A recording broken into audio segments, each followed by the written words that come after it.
সাধের লাউ বানাইল মোরে বৈরাগী, সাধের লাউ বানাইল মোরে বৈরাগী। না না না, আমি বৈরাগী হতে চাই না। আমি আপনাদের জন্য একটা সুন্দর রেসিপি, লাউয়ের রেসিপি উপহার দিতে চাই।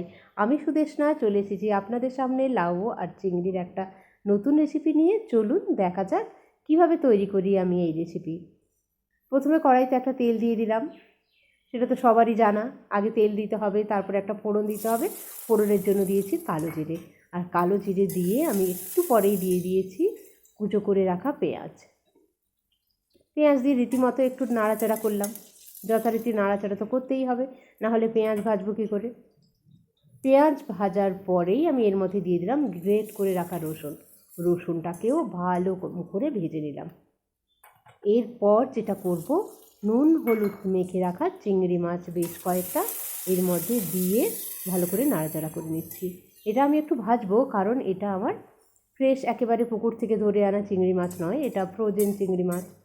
তো এটা একটু ভাজতেই হবে। যারা আপনারা একদম ফ্রেশ একটা চিংড়ি মাছ পাবেন, না ভাজলেও চলবে। এবার দিয়ে দিচ্ছি চেরা কাঁচা লঙ্কা। চেরা কাঁচা লঙ্কা দিয়েও একটু নাড়াচাড়া করে নিচ্ছি। খুন্তির লড়াই তো থাকবেই আমাদের, তাই না বলুন? খুন্তির লড়াই না হলে কী করে সুস্বাদু রান্না হবে। এরপর দিয়ে দিলাম একদম ঝিরিঝিরি করে কেটে রাখা লাউ।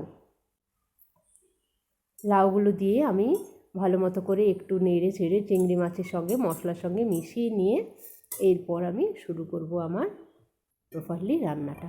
একটু ঢাকনা চাপা দিয়ে দিতে হবে, তাহলে কি হবে, লাউটা নরম হয়ে ওখান থেকে জল ছাড়তে শুরু করবে। লাউটা নরম হয়েছে এবং জলও ছাড়তে শুরু করে দিয়েছে। ভালো মতো করে নেড়ে চেড়ে আমি নিচ্ছি। এবার এর মধ্যে দিয়ে দেবো স্বাদ মতো নুন, দিয়ে মিশিয়ে নেব নুনটাকে লাউয়ের মধ্যে। আবারও ঢাকনা চাপা দিয়ে দেব।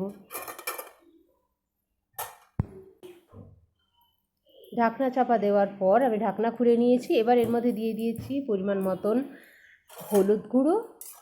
হলুদ গুঁড়ো দিয়ে আবার রান্নাচাড়া। এখানে খুব একটা বেশি মশলার ব্যবহার আমি করব না, কারণ এই মশলা বাটাবাটি ঘাটাঘাটি, মশলা বাটার ঝামেলা ছাড়াই এই রান্নাটা আমি করছি। কারণ আমাদেরকে তো খুব চটজলদি রান্নাটা করতে হবে। তো এখানে আমি ঢাকনা চাপা দিয়ে রান্না করছি। বারে বারে ঢাকনা খুলে নাড়াচাড়া করে নিচ্ছি, কারণ লাউটাকে সেদ্ধ করার দরকার আছে। তো তাই লাউটাকে আমি নেড়ে চেড়ে সেদ্ধ করে নিচ্ছি, তার সঙ্গে চিংড়ি মাছটাও সেদ্ধ হয়ে যাচ্ছে। লাউ থেকে অনেকটা জল বেরিয়েছে, ওই জলটাকে আমি শুকনো করব। তো এই জন্য আমি মিডিয়াম ফ্লেমে গ্যাসটাকে রেখেছি।